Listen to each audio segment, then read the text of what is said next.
Okay, good morning, everyone. Welcome to the monthly Carquinez Village Speaker Series.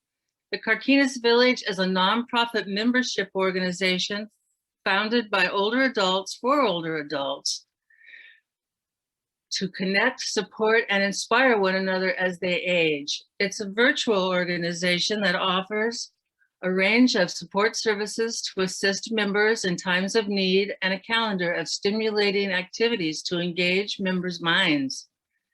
Today's featured speaker is Mr. Erik Upson, who has served as Benicia's city manager for the past year.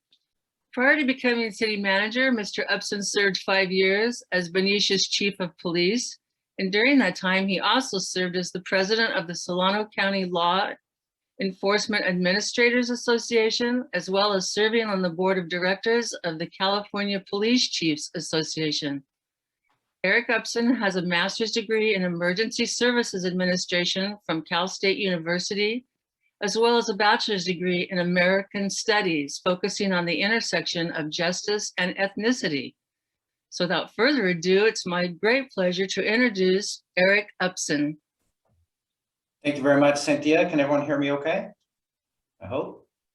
Okay, yes. Great. Well, thank you so much. First of all, such an honor to be able to speak to this group. As I've said, always, I have a very passionate place in my heart for this organization, and am always at your service, however I can be of assistance. I think organizations like this particularly important moving forward, and we need to support this work. And I can't say enough about my partnership with many of you here on the screen over the years, and just excited to be here today.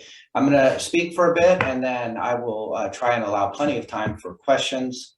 And as I tell every audience, there is no question too hard. Don't worry about my feelings. Don't worry about putting me on the spot. There is, as a public servant, as your public servant, should be no question too difficult for us to answer. Sometimes the answers will be unpleasant to hear, but I am not concerned about any questions you might have. So I just want to start a little bit about my background. I think it's important because I think it's, certainly will say a lot about how I got to the place that I am today. But I actually, interestingly, grew up on a communal farm, a hippie commune in on an island in Washington State.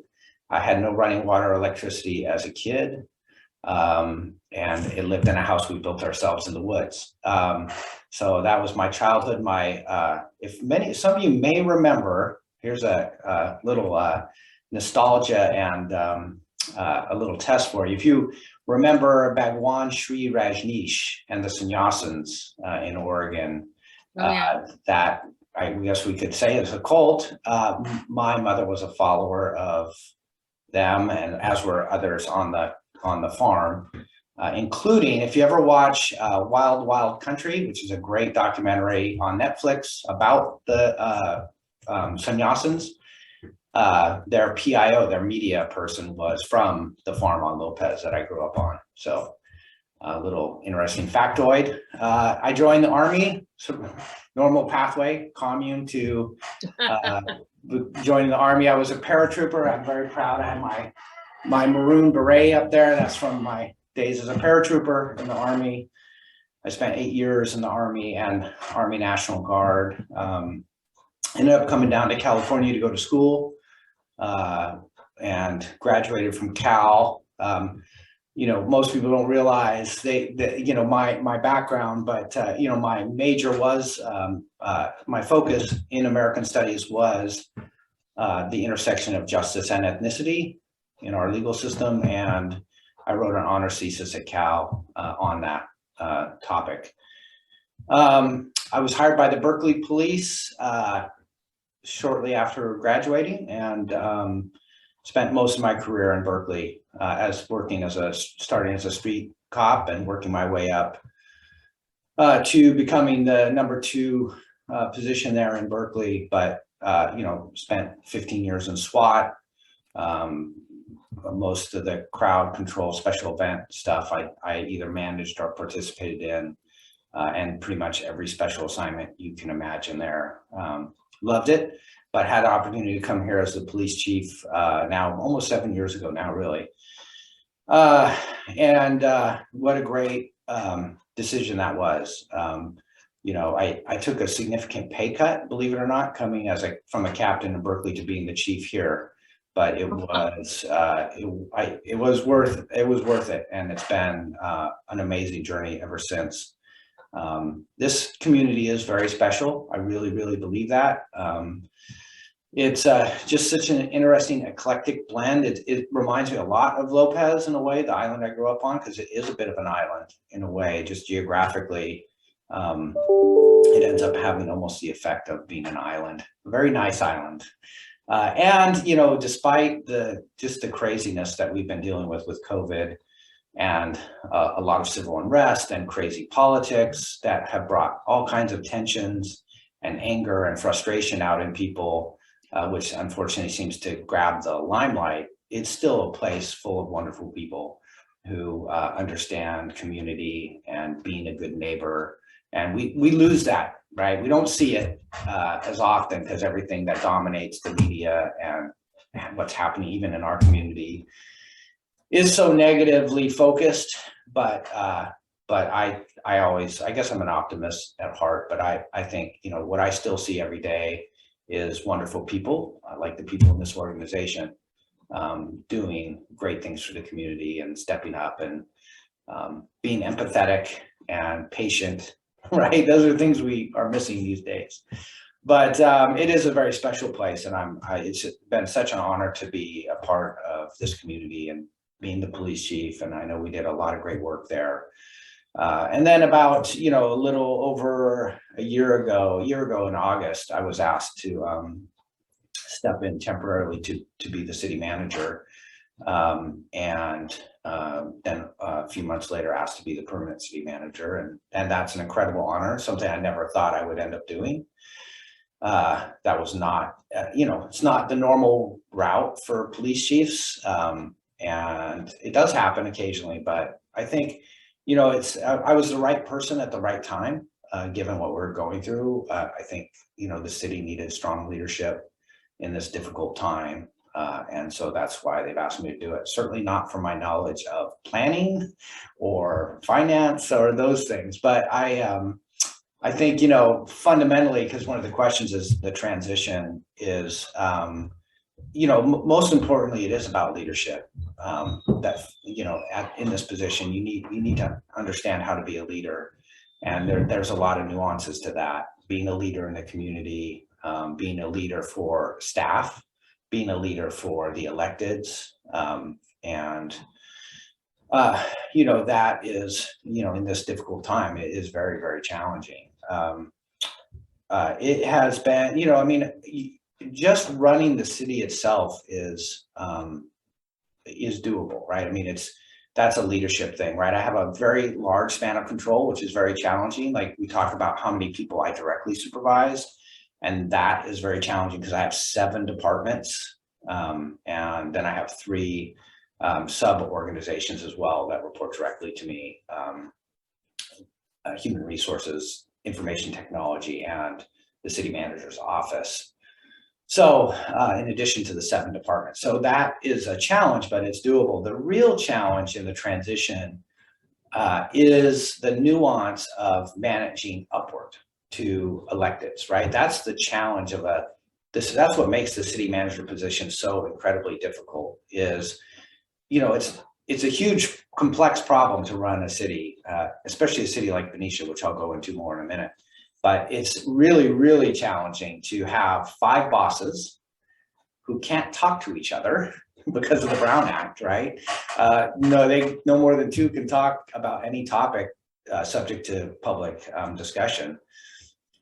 You know, we can't talk of stuff outside of council. There's just all these challenging nuances, right? And, you know, 5 unique individuals who are elected,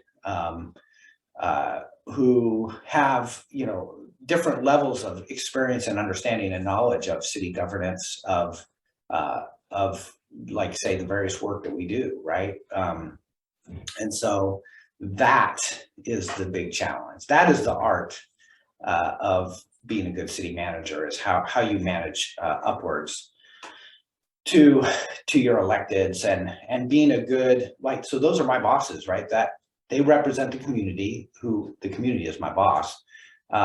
But there's such a wide variety of kind of beliefs as to what we should be doing. And so it's very challenging to be pulled in like 5 different directions, right? And trying to manage that in council meetings. And so that is the Herculean challenge of city managership, I would say, if you want to know what keeps me busy. Well, that, and I had the IT manager check for me the other day. In the last 12 months, anyone want to guess how many emails I've received in the last 12 months? Somebody guess, give me a number. 12,000, 1,000 a month. 120,000 Wow. emails in 12 months. So yeah, it's pretty unbelievable. So most of them I can just delete, but a lot of them I can't. I typically run with about 800 to 1,000 emails in my inbox at any given time. Anyway, so moving on, that's the transition. It has been really good in a lot of ways. I would say, I look at the other cities and other city managers, and largely, the council and mayor have been very supportive and have supported a lot of really good work. So I can't complain about that. And so that's been good, but it's a difficult transition. Key point being, managing upwards is the hardest and most challenging piece of being a city manager. So in terms of my leadership philosophy, and one of the big changes, a bunch of changes I'm trying to make, but number one is I believe in servant leadership. So that's my philosophy. My job as a leader is to empower my staff who work directly with the community. Those are the ones getting the work done, right? If you look at yourself and reflect in your leadership and realize that your staff could actually get more done and do better without you, then that's a problem. So it's empowering your staff and recognizing that it's the boots on the ground, as I say, that the staff doing the day-to-day work that are the most important part of this organization, and supporting them and empowering them, and really creating an organization of high morale, right, where people want to be, right? Because you can order people to do the minimum. That's about it. In public service, like, everyone's in a union, there's rules, there's, how do you hold people accountable? You can hold people accountable to some sort of minimum standard. But if you want to achieve greatness, if you want your organization, like we do, to be the most exceptional, the best, then you need an organization with high morale, where people want to come to work, where people want to do great things, where it's never okay just to do the minimum, where every opportunity we get, we want to be the most exceptional. We really tried to do that in the police department, and I think very successfully. We didn't, like, rules about what our job was, we threw them out the window. We wanted to do whatever we could to make the community a better place. So if that meant building a wheelchair ramp at somebody's house, we built a wheelchair ramp at somebody's house. If that meant coming in and helping do a cleanup, we did that. If it meant, like, having the police department take the lead on providing support for people in distress during COVID, we'll do it. And we did it, right? We'll take that on. So that is the mentality I really wanted to create. As an example of that, we created this award in the police department called the Order of the Golden Shovel. And so the Order of the Golden Shovel is a perpetual award on the wall in there, and it's a if you receive it, you get it. It's a trowel that's painted gold. You get this garden trowel painted gold, and where that came about was when I first started here as a police chief. We had a complaint of a dead deer in the open space. The smell was disturbing the neighbors and the kids, but it was in this place where nobody really knew whose property it was, right? So whose is it? And so they had a Friday afternoon. If you've ever tried to call a government organization on a Friday afternoon, good luck, right? So the neighbors had called around trying to get help. They called the county, they called it, nobody could help. So eventually, who do they call? Always the police department, right? Because there's always somebody who's going to answer the phone there, right? And so they were trying to figure out what to do, but two of my officers, a sergeant and an officer, motor officer, went up there, borrowed a shovel from a neighbor, and went to bury that deer. That's not something that they have to do at all, right? But that is an example of what I was looking for and the vision that I was trying to create. And it was my first actual kind of clearly seeing the vision I was trying to create play out, a change in culture. And so I created that award. They were both awarded the Order of the Gold Shovel. And since then, we've continued to give out that award for people who do things that are outside the norm, but benefit the community. And it's just a lot of fun. So today I also do, as city manager now, I have these little special cakes made that have the little emoji thank you on them. They're really nice little custom one-person cakes. And I go around delivering those. Today, I delivered one to our superintendent of parks for his work that he's been doing with the trees and just going above and beyond with our community. So he got that special emoji cake today. So that's my leadership philosophy. And if you are ever interested in reading about it, Robert Greenleaf wrote kind of the seminal work on servant leadership. It's called Servant Leadership. It's a great book. As you know, a lot of folks have come since then, Simon Sinek, Stephen Covey. That's all servant leadership, but foundationally you can read Robert Greenleaf's book on servant leadership. So I think that, and then stoicism is kind of my other, I try to practice being a stoic. It's very important in this job where you are often tempted to get quite emotional when you're insulted for the fifth time in the day at the end of a long day. So I do read, I read a lot of stoic work, meditations, obviously being the kind of seminal work, Marcus Aurelius's meditations, but other books as well. So do a lot of that. So let's jump into Benicia a little bit, talk a little bit about what I've seen in the last year, and kind of that informs where we're going. So, wow, Benicia, it's like peeling an onion. It's pretty amazing. So people don't respect how complex Benicia is. It's one of the most complex cities in California, one of the most complex small cities, right? So population 28,000, you think, oh, that can't be too hard to manage. Well, okay, let me just go down the list here. So we have our own police department, fire department, library, parks and recreation, right? In addition to the normal things you think of like human resources, finance, that sort of thing. We have our own water and wastewater enterprise, which is like, people don't understand, that's fairly unusual for a community this size, is because of our age, to have their own water and wastewater enterprise. That is, you look at East Bay Mud, Contra Costa Water, or big cities that have their own. That is an incredibly complex issue to have to deal with, having water and wastewater.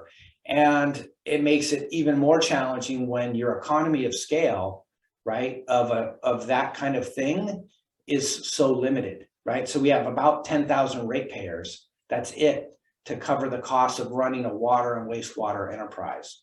So that makes it very difficult to keep costs down, because if you think about it, the what you would need, like the cost of the water isn't the issue, right? It's all the things of managing a water and wastewater plant, the pipes, the plant itself, right? And so if you're dealing with 10,000 customers or 100,000 customers, maybe the plant gets bigger, but it's still a plant, right? And so the economy of scale really starts to become a problem for us in dealing with that issue. So we'll get more into that, but that's challenging. We have our own port, right? And the port is the second largest vehicle transshipment port in the Western United States. We moved to, we own that property. We lease it to Amports.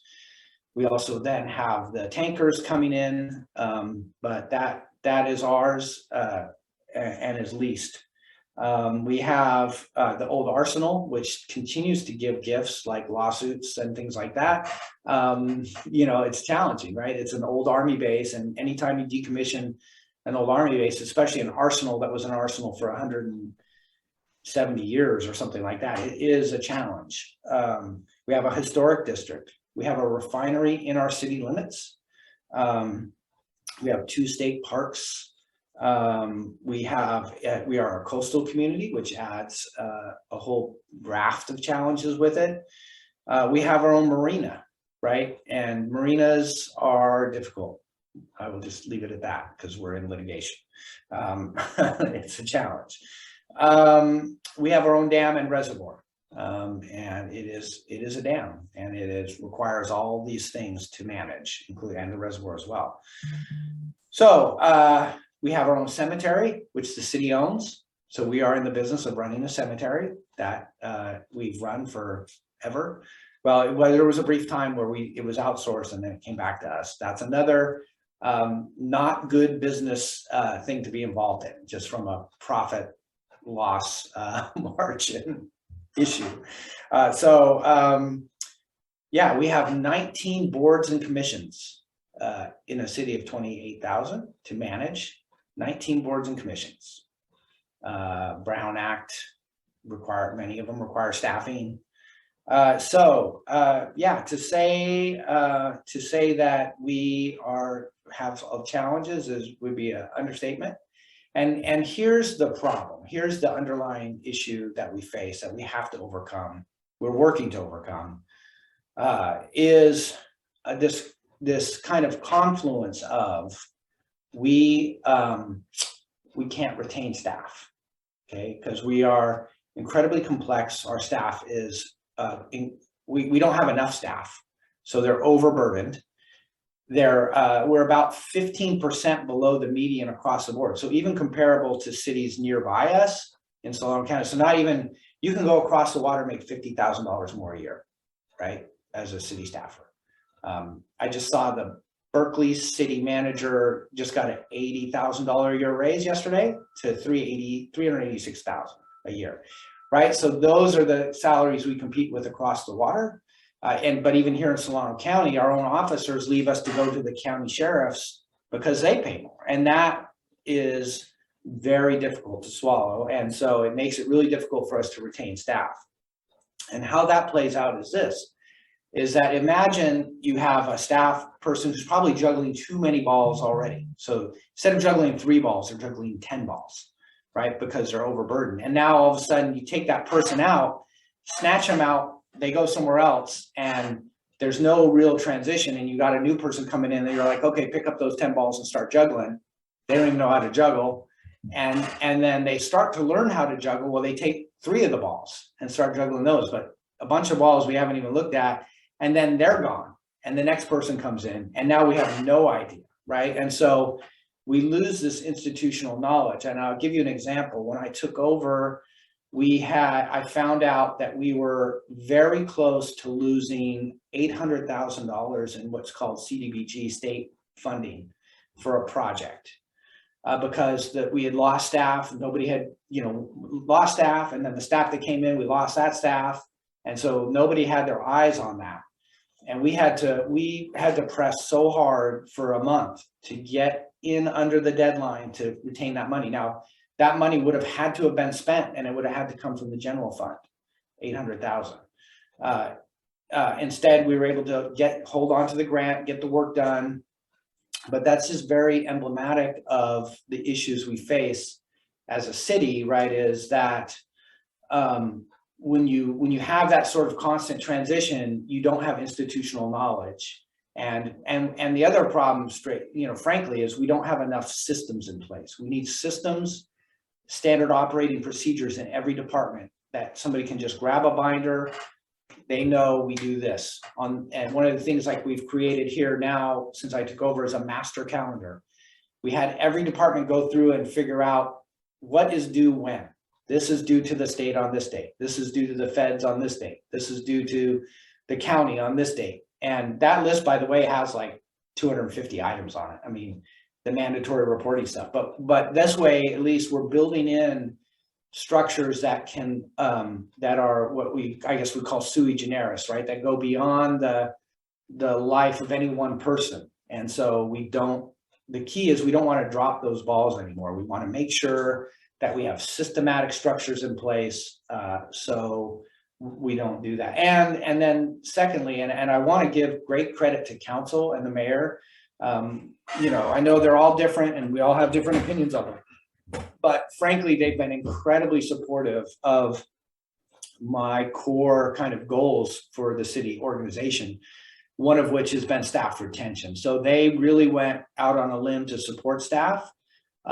We just finished negotiations we have, by the way, I forgot to add this in the complexity issue. We have 9 bargaining groups in a city of 28,000. We have 9 labor organizations we have to bargain with. So we have settled with 8 of the 9 with really good contracts. I think the best that they've seen in decades.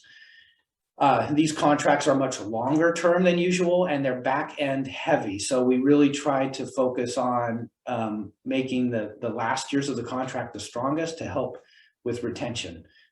So we have 3-year contracts with every labor group except for one we have a 5-year contract with. And if you think previously, we used to do 2-year contracts. So as soon as we were done negotiating, guess what we were doing? We were starting negotiations again. So we have good longer term contracts. I think that's going to help us quite a bit. The other thing council has been incredibly supportive of is focusing on fundamentals. We've got to focus on getting the fundamentals right. Before we do all these fancy, wonderful things, we've got to get the really critical things, public safety, right? Our streets, and our infrastructure. We've got to get that taken care of. It hasn't been taken care of for decades. We've pushed these costs onwards and onwards to next generations to the point that now we have CIP, our critical infrastructure, price tag right now is about just under 300 million. So we could right now, to get where we need to be, we could spend $300 million on infrastructure. We don't have $300 million. Right. And so that's when like the water and wastewater rate hike is really to help support the $260 million of that CIP price tag over the next 30 years to get us. So really we have a 20 to 30 year plan to get us where we need to be. Right. So that our pipes aren't bursting. We just had another one collapse yesterday. Right. We need to get this work done. And for the first time in decades, the mayor and council are making it happen. And it's unpleasant for them. It's politically unpopular. They've paid a price for that to get that done. But they have listened to staff and they've done the hard things. And I would say for the first time in a long time, and great credit to them across the political spectrum that they are to a person. They have listened to staff. And I think really we've made the most progress we've made in decades on this issue. And we really have a pathway now with our CIP, water and wastewater to the future. So I am very thankful for that. The other thing is roads, right? Roads, our road pavement condition index, right? Which is the indicator of the condition of our roads. It's on a scale of 0 to 100. And our road condition index right now is about 57 out of 100. And so what that means is that when you start getting down in those numbers in low PCIs, and many of our roads are in the teens, it means the road needs a complete reconstruction, which is for one block is $2 million. We've been spending about $500,000 a year on our roads. That's not enough. We need to be spending about $4 to $5 million a year to get to 70. The thing about if we can get to a PCI of 70, is then it becomes much easier to maintain. You're just doing top coating, you're doing crack sealing, you're not rebuilding entire roads. Some of our roads are turning into gravel. And we face the possibility of having to close some roads, not allowing access on them because they're in that bad a shape. And so last year, council, during our annual meeting, very important meeting where council sets the priorities for the year, they set roads as a priority. And so we did this summer the most road work that we've done in decades. We did about $4 million in road work, which is 8 times what we have been doing. We got a lot of great work done. We have another $1 million put aside for next year's road work, but we need influx of funds to get us to a PCI of 70 that we can then maintain. Having a low PCI is just a bad fiscal decision. Letting roads, you should never let roads slip to that condition because then it gets so much more expensive and difficult to maintain. It's just not cost effective. What's cost effective is to have a very high PCI and keep it there with regular maintenance and funding. But we haven't done that for decades. We kicked that can down the road, and now we're in a place that our roads are really in a tough spot. So more to come on that. There'll be a meeting in early next calendar year, probably February, that you should be paying attention to. That will be a presentation on roads and to council. And all this, we're doing a whole bunch, by the way. The next council meeting has, next series of council meetings has a whole bunch of educational stuff that our new finance director is coming in to present on. So our debt, what is our debt status? What's the status of our pension obligations? We're going to be absolutely transparent, talk about this, talk about our financial status and our path moving forward. Probably one of the most important things I've done in my time as city manager is hire Brett Trebula as our finance director. That finance department is going to be dialed in and is going to be one of the best finance departments anywhere in the next 6 to 12 months. I mean, we're going to go from really being in a bad spot to being one of the most exceptionally run finance departments around. And that's thanks to Brett, who is an absolute superstar. We were able to hire him because he lives in town. He wanted to be a part of what we're doing here. And so we were able to hire him away from Napa, but couldn't be more pleased with hiring him. So there's the 3 things I really ask council and the mayor to focus on is staff retention and development. That's our human capital. It's the most important thing. It's what's going to make us excellent. It's what's going to take us to the next level. And then our CIP, our critical infrastructure, like really tackling that. It's not pretty, right? It's not a new park or a new something shiny because it's underground mostly, right? Or it's the water treatment plant you don't see. But there's really, it's so important for you. Other than public safety, it's probably the most important thing. So focusing on that, and then our roads fundamentally. And so council has done that. I'm really, like I said, really pleased with council. I couldn't ask for more in terms of their support of that, financially, with their voting.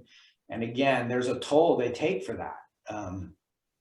Because people don't like to have their water and wastewater bills increase, but it's absolutely the right thing to do for this community. It's the hard thing, but it's the right thing that people haven't been willing to do in the past. And, I really appreciate their respect and trust on that issue. So those kind of what we're focusing on. A really important council meeting you'll want to be queuing into is in April. And that is the annual priority goal setting workshop that we do with council. So where council we work with council to say, here's the priorities for the next year and the next 5 years. So it's a list like we already have that we're working off of. And as we check things off and get them done, maybe some new things get added, but again, it keeps us focused. So we're not trying to do 1,000 things, kind of okay. Instead, we're trying to do 10 things really well. And so that April meeting, priority goal setting workshop, which everyone is welcome to attend, of course, is really important. So you'll want to be paying attention to that. I would say, throughout we're really doing a bunch of meetings, educational meetings for council leading up to that. So we've got a bunch of meetings on finance happening. We've got a bunch of meetings on housing coming up, which housing is such a big issue. And so we've got a bunch of meetings on that. And then that will lead us into some stuff on like roads, and then into that. My computer is completely locked up. I was just about to email you. I don't know what to do. Everyone can still hear me though, okay, right? Okay. Yeah, wait, excuse me, I have IT looking into it. Okay, so Yeah, Sue's working on it. Yeah, it doesn't bother me any. I like, the smaller I am, the less. I have absolutely no you can, control at all. I can see me, which see is good. some of the people lined up on the right. Can we And get, I can for a while, his transcript was frozen, but now I can we can mute that? and see the transcript. That's it. Cynthia, can you mute her? Oh, they- Yeah. Okay, thank you. Can you mute yourself? I have IT working on it. Thank you. Oh, okay.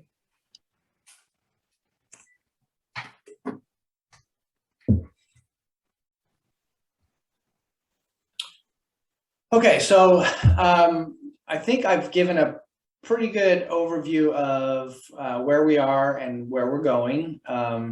As I've said, we have some real challenges. I think, in addition to the infrastructure challenges, we have some interesting, so the port, for instance, right, which we lease to Amports, that lease is a 66-year lease. And it's coming up in actually relatively short period of time. In about 8 years, that lease is up. And so we're already starting the conversation about what the future of that will look like. We're doing a lot with the marina and trying to get that marina figured out and get that, operating the right way. So we're putting in some work on that. And there's a whole lot of really exciting other projects coming along. If you're not familiar with the Eastern Gateway project, that's really, really exciting. That you can go to the City of Benicia website and click on community development, and they've got a whole section on the Eastern Gateway, which is basically the area surrounding East 5th and Military, and some real possibilities of some positive change there that will really, I think, be amazing for the community and could be a model moving forward. We are, we've started to have discussions with the owners of the Sino property, right, regarding that piece of property, which there's been attempts to do something with that property previously. And so there's some real potential there. I think there's a lot of varying opinions of what that space could be used for. And just my one guarantee with that, my promise, is that that process is going to be very transparent and very community involved. So we're not going to be doing things behind closed doors. I asked for, and council was willing to bravely create a subcommittee on that issue. So we actually have a council subcommittee involved already. So, so the people are represented in that process already. And that's in the efforts of transparency.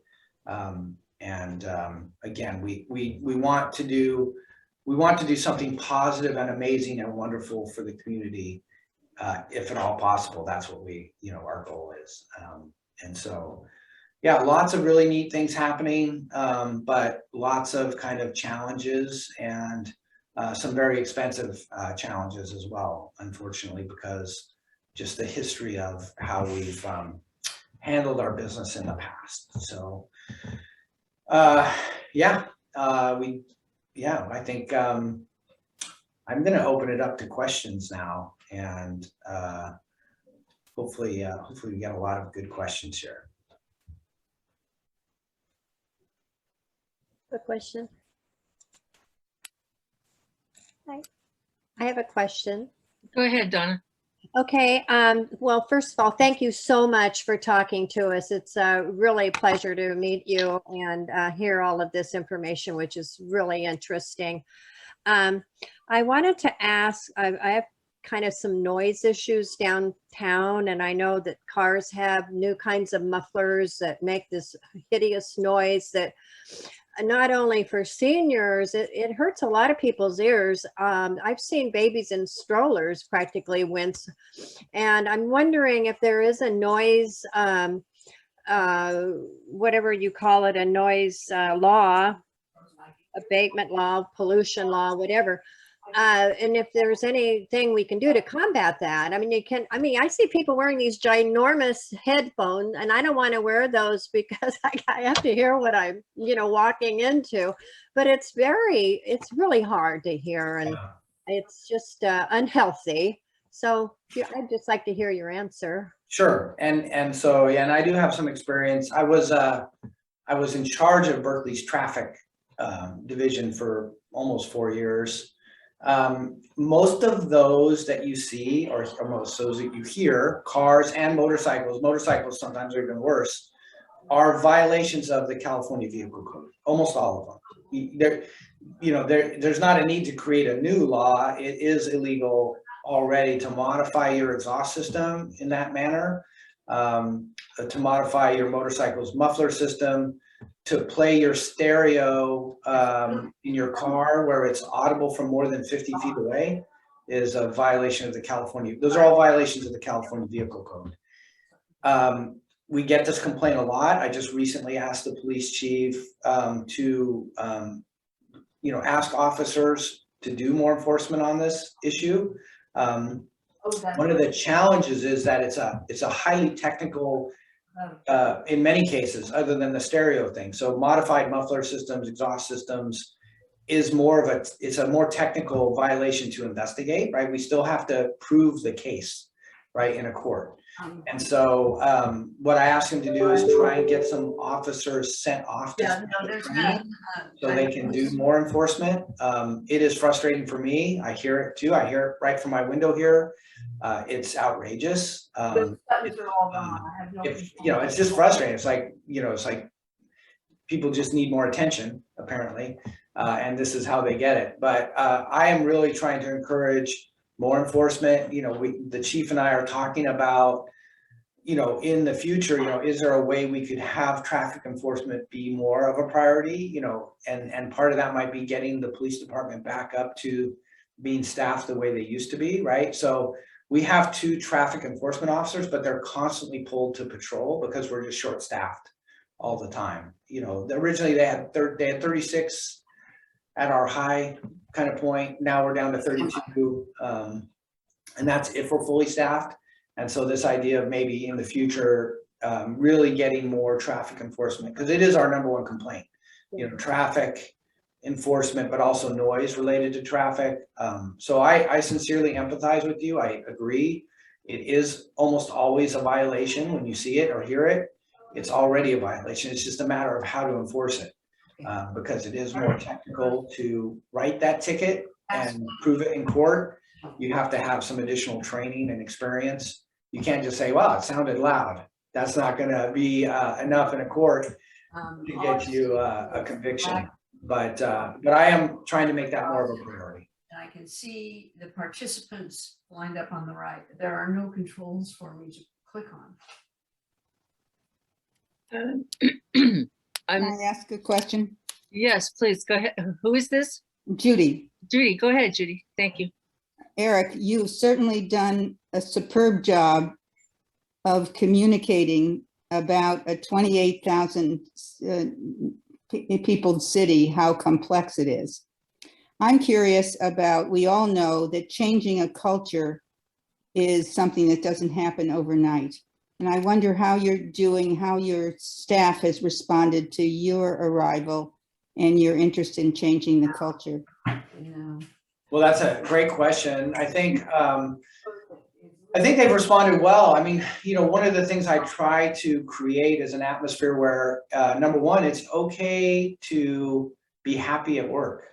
Like we can actually, it's okay to have a good time. One of the things we're doing is we're having every other Friday, we do during lunch, we're having a cornhole, the competition. We're having an interdepartmental cornhole competition, and I feed them lunch.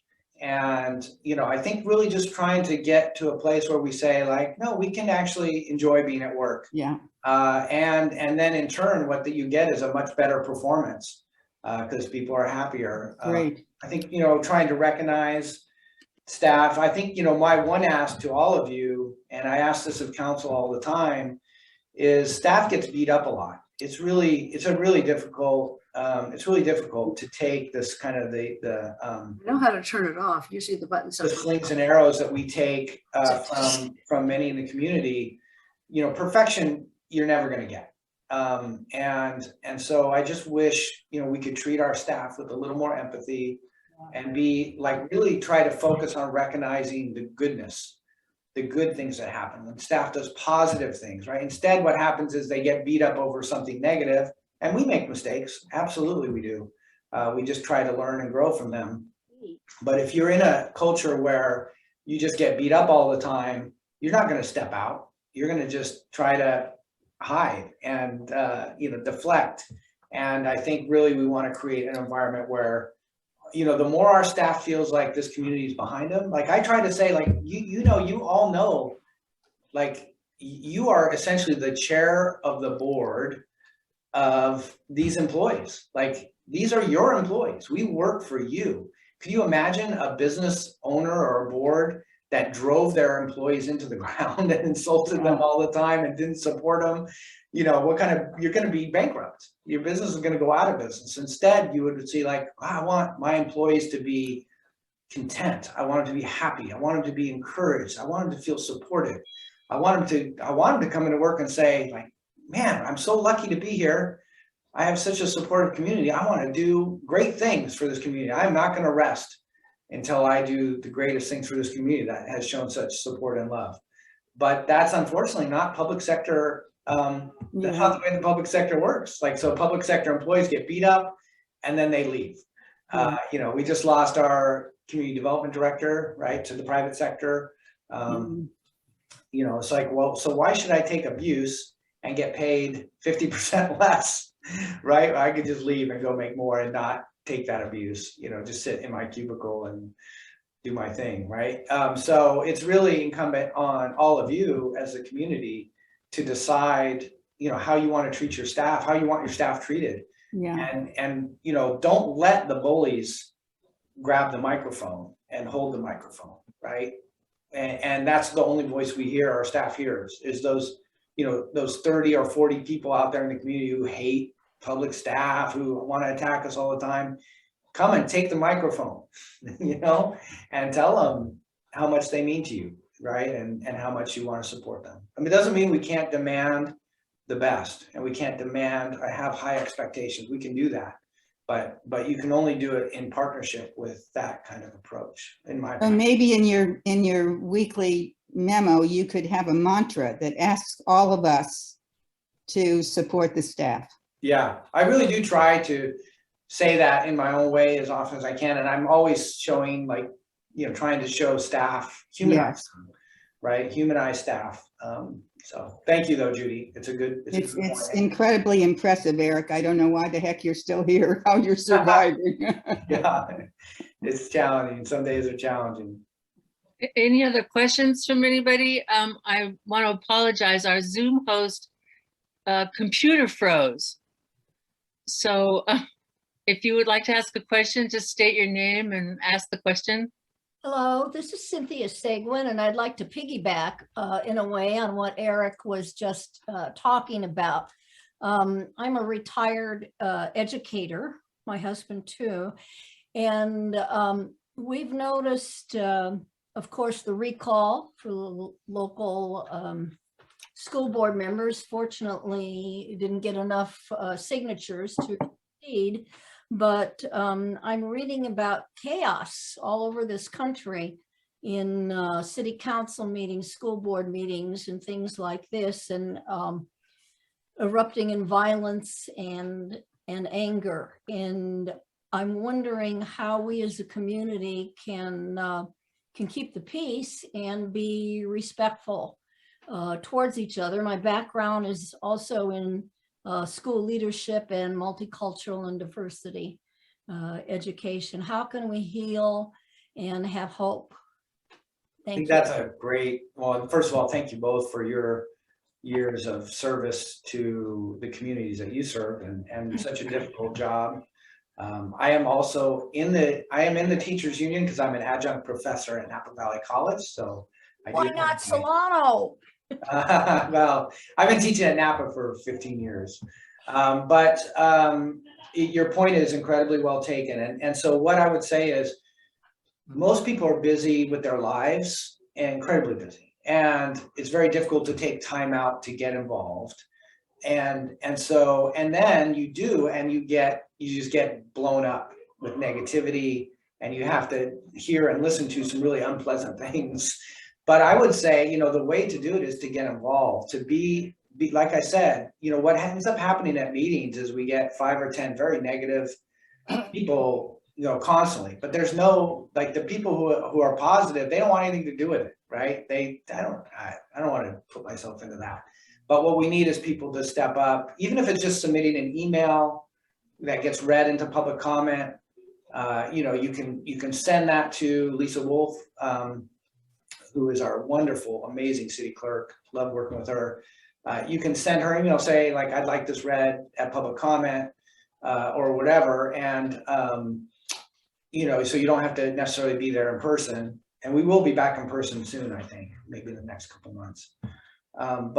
To be read online or whatever, to have a voice of positivity, right? A voice of reflection on what we want our community to be, right? It doesn't mean we're perfect and we're going to have to deal with some folks who are very unpleasant, but how can we be positive? How can we take time, like take a moment, be empathetic, reach out to your neighbor.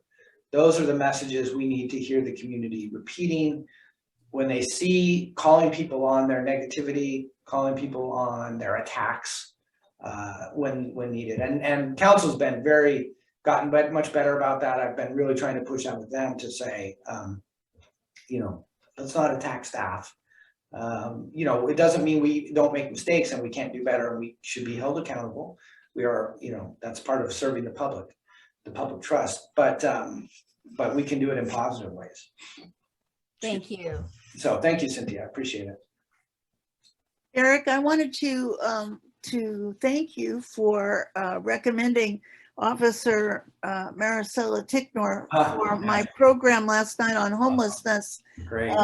We had a Better World discussion last night on homelessness in Benicia, and she was outstanding. And your department has done something that we hear about recommended all over the country, that police departments should have some police department shouldn't be all about enforcing law and punishment, but it should be about support and resource management and helping people that are having problems. And Benicia Police Department has this lovely lady who's in charge of homeless connections, and she works to give resources to our homeless citizens. And I just was very impressed with her and her attitude. And I just want to thank you for recommending her. She was great. Yeah, and this community can be very proud. You know, Benicia, you know, in the big picture of things in the region, you know, homelessness, you know, isn't as significant an issue here in Benicia for a number of reasons, but it doesn't mean we're not leaders in that area, right? I mean, so first of all, I sit on Cap Solano's board. So that's the Community Action Partnership on Homelessness. So that's the lead. It's Solano County's Joint Powers Authority for homelessness and housing issues. So we are that's the top kind of group working on this issue in the county. And I'm the only city manager in that group. I sat on there as a police chief. We're doing a lot of really, really, really good work there. And Benicia should be proud because we've been leaders in supporting that organization. We've been leaders in supporting, and with money, organizations like Shelter Inc., Shelter Solano. We are always the first to say, let's approach this regionally. Let's pay our share of a regional approach. Actually, my deputy city manager, Mario Giuliani, is online right now with Cap Solano. He's my alternate on the board, fighting for coordinated entry, that we all as a region pay for a coordinated entry point into the services that are so important. We pay, the city of Benicia has a full bed route with a reserve for us at Shelter Solano. That's wraparound services that brings job training, medication. It provides an independent living support system, right? It helps get people to transitional housing. We pay for a bed full-time there, whether we use it or not. We have a guaranteed bed, and we have the ability to increase that number and we put people in there all the time. If you remember, maybe 3 years ago, we had a bunch of folks who were living in City Park. They had drug and mental health issues associated with them. It took a lot of work and trying over and over again, but we got them into services. And ultimately, like one of the most prolific criminals in our community, just low-level crimes, but he had addiction issues, he got a job, right? We even put his girlfriend up we got her because he wouldn't go, like people won't go without that, right? And so you got to get people where they're at, right? And so we as a community invest a lot of money and resources into this issue, even though we could certainly say it's not our problem, right? This is a Vallejo problem. But we have really fought to make this a regional approach. Homelessness needs to be addressed as a regional approach, because if it's not your problem today, it'll be your problem tomorrow. And so you can be very proud of what your community has accomplished in that respect. Again, thanks to council and the mayor, who don't hesitate to support this stuff the minute it comes up, because they also get it that this needs to be addressed regionally. So yeah, I could talk for days about that issue. I'm very passionate about it.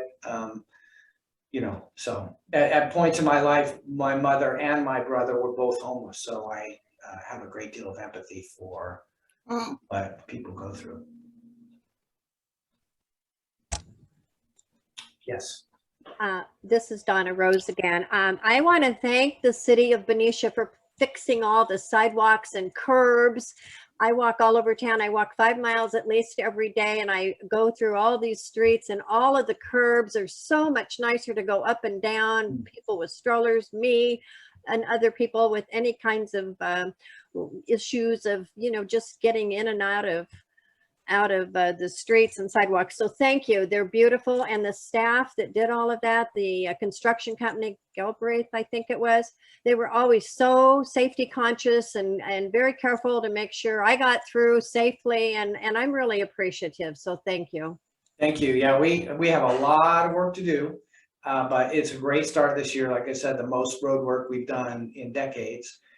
What's interesting is that one of the next things we need to tackle as a city is our sidewalk ordinance, right? Most people don't realize that sidewalks are largely the responsibility of the owners, the residents or the business.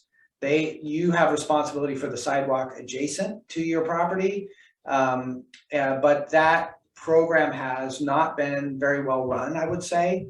And what we want to really do is work collaboratively with the community to really get our sidewalks in much better shape. We get a lot of trip and falls. And we need to do better with that, and we're working to that. Hopefully you'll see some real progress with that in the next year. Thank you. I have a question. Great. Oh, it's Marilyn Schaefer. Actually, I have a few questions, but first of all, I just want to say I really appreciate all the memos that we get in the paper also of what's going on in the city. It's been really, really helpful, and I think it makes us all feel closer, to the community. But one thing I wanted to ask, originally when the vaccines first came out, we had the Moderna vaccine that was available for, seniors, 75 plus and 65 plus, and then it opened up to the community. And I wondered if the city had any plans to do that for the booster. That's my number one question. And then the other is about the parking situation on First Street. I know they've talked about that empty lot that people park in, especially when they go to farmers market. But the parking situation is just really bad on First Street, as you know. And then the third question I have. Okay, I live on 10 East Drive, which is the first residential street when you come in from the industrial park going to the town. And I mean, cars just come racing down, and there should be that speed limit. I don't know if there's anything more that could be posted or flashing lights or something. I don't know if that would stop the cars, but it's very dangerous, and I'm surprised that nobody's ever had an accident there. But okay, that's it. Okay, well, let me tackle, I'll tackle tennis first, because I used to, when I was chief, because I'm qualified on the radar, I used to sit there and work radar enforcement as police chief, because you're right, people fly down that road. It needs more enforcement, no question. The changing speed limits is actually very difficult because there's a process to change a speed limit. The speed limit has to be justified. And so if you have a certain percentile of drivers driving in excess of a certain speed, you can't lower the speed limit. It's kind of weird, right? You want to lower the speed limit to slow people down, but if people are driving too fast, you're not allowed to. What about speed bumps? No, speed bumps are no-nos anymore. We don't do speed bumps. Okay. Especially on a road like that, you wouldn't put in something like a speed bump. But what we could do is more enforcement. It's like we write tickets, it'll slow people down. We just need to do more traffic enforcement. So I'll ask again to the police chief for some enforcement specifically at East 2nd and Tennis.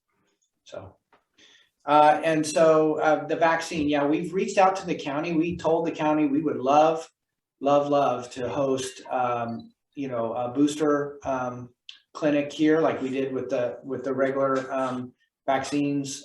We've asked to do that. They're really consolidating their efforts now because it is so much more widely available at all these different places. They don't really feel the need to come in and because it takes staff for them to make that happen. They prefer to do these more like they're doing it at the I think they're doing it at the Fairgrounds. Thank you. Yeah. So we have asked multiple times, and so far, no. They did offer to let us maybe do a flu vaccine clinic, which we'd love to do too, a drive-through. We did that last year up at Community Park, a drive-through flu a shot clinic. So love to do it, but it requires the county to say, yeah, we're going to come support you doing this. And so far, we haven't been able to get that. So. Okay.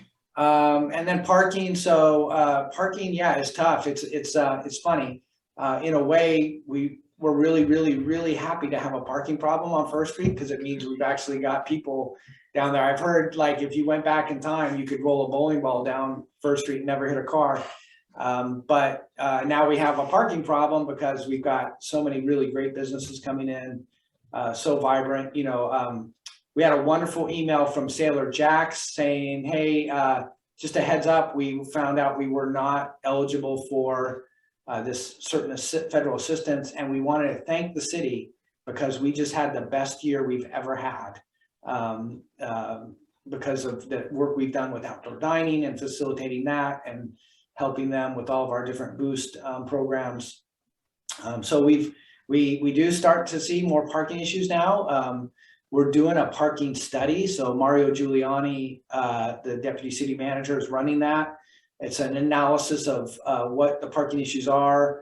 And there's certainly some what we'd say low hanging fruit, some things we can do that are very simple that could really help alleviate some of the traffic problems. Some examples would be on very wide feeder streets, you could do diagonal parking. That would add a whole bunch of parking spaces very easily.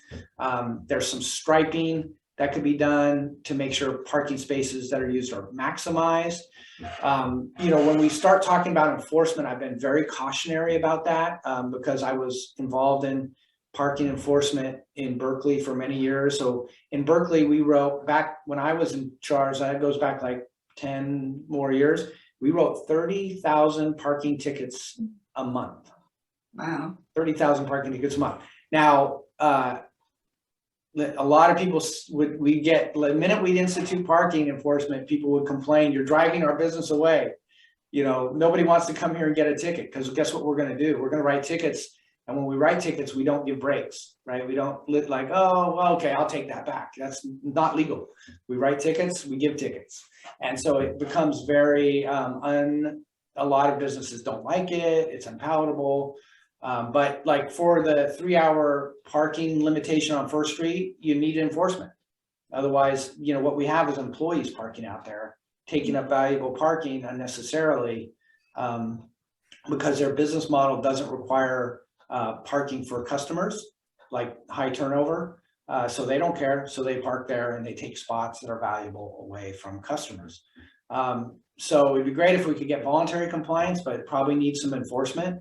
But once you start enforcement, there's a whole piece to that, right? Because that staff it means hiring staff to do parking enforcement, and then they write parking tickets. And in my career in law enforcement, like I've arrested murderers, shooting suspects. I've never had anybody angrier at me than when I wrote them a parking ticket. So it's a challenge, but I think this parking study, council's really looking hard at it. Council is aware and wants it to be a priority, addressing the parking issue on First Street. And so I think we'll get some good stuff out of it. I think we'll get some low-hanging fruit that we can deal with fairly quickly to help the situation in some regards. And then we'll have to make some difficult decisions, you know, about things like meters and enforcement, and, you know, those are much harder questions. Okay, we're at 11:40. We have time for Mary Carquinez. One more question. Yes, where do we stand on any efforts to build affordable housing? I know there are pressures from without and pressures from within. Now, where do we stand at this point? Mary, that's a great question. I feel like I'm about to touch the third rail on a train, on a BART train here.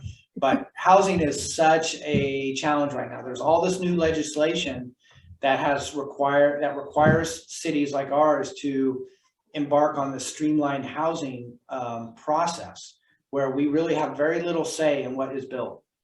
Very little say. We have a couple projects coming in the arsenal that are very controversial. A lot of people don't want them there, but we have these new streamlined housing laws that have very clearly said, cities, back off. You will allow these projects to move forward. And if you don't, we're going to hammer you really, really hard. And so it's incredibly challenging. The cities are stuck between legislation that you could argue is poorly crafted and communities that want to have a voice in what is built in their community. And we've largely lost that voice in many respects. And like I said, it's put the city in a very difficult spot. You know, one of the things I would point out is for this streamlined housing, right? So if you do what's called SB 35, Senate Bill 35 based streamlined housing project, which, you know, ostensibly is to create more affordable housing, you get to bypass almost all the checks and balances, and yet all you have to do is have 10% affordability in that project. So all that for giving up 10% affordability, which you probably have to do anyway. So it's a difficult question, but you will see a bunch of projects happening because now developers have this streamlined housing tool in their toolkit. They're going to build. The two projects out in the arsenal combined are almost 200 units of housing. We have our new RENA numbers, which are basically the requirements that we're going to have to, over the 6 years, we have to allow for about 800 units to be built in Benicia. We have to ensure that our zoning and our rules would allow for 800 units of housing to be built over the next 6 years. And we're not quite sure how we're going to get there. It's going to be a lot of infill that is building in place because we're built out largely, right? We don't have huge tracts of land that we can build a huge housing development on. We don't have it. And so where will those 800 units be built and what will that look like? And those are conversations that are difficult, like the East E Street lot, if you remember that piece of property the city owns down off East E Street, you know, will that be developed at some point for housing, right? Affordable housing, because there's simply, we just are running out of spaces, right? Nobody wants it there. Nobody wants it in the arsenal. Nobody wants it near them, but we have these really difficult legislative hurdles that we're going to have to deal with that put us in a really tough spot. But Mary, your point is going to be one of the biggest things we deal with over the next 5 years is housing. Yeah. Good luck. Yeah, we're going to need it. And lots of attorneys, unfortunately. We've run well over our time. I think we should let Mr. Upson get back to work for us. Thank you so much for appearing today. I do apologize for the screen difficulties we have, which seem to magically have resolved. But thank you for your time today. I found it very interesting. My pleasure. Thank you for having me. Thank you, Anytime Eric. you It was need me. excellent. Yeah. Thank you all. Have a good day. Thank you. Bye-bye. Bye-bye.